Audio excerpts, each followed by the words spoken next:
ผู้นั้นคือชั่วแต่ผู้นั้นคือบ่ดี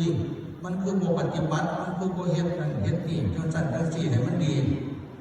บางคนความดีบางคนเขาก็บ่ได้ไปคิดพิจารณาเพราะว่าเขาไปมองด้วยความชั่วเขาคนเฮาซุมื้อนี้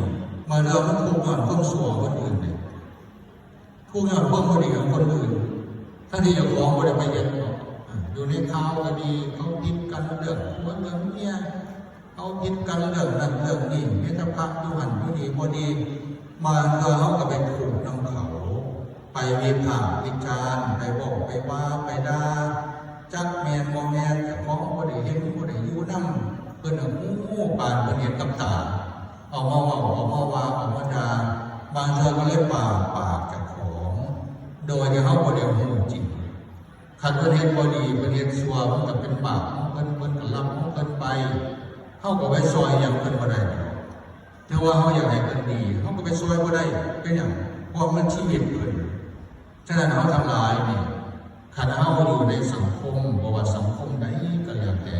อย่าเอาความชั่วของคนอื่นมาเฮ็ดให้เจ้าของเป็นทุกข์มาเฮ็ดให้เจ้าของวุ่นวายหรือว่าเสียเวลาจนเกินไปความดีอันใดที่เขาคิดว่าเขาเห็นแล้วเขาได้ยินแล้วหรือว่าเขาได้รับรู้แล้วเอามาปลุกเรา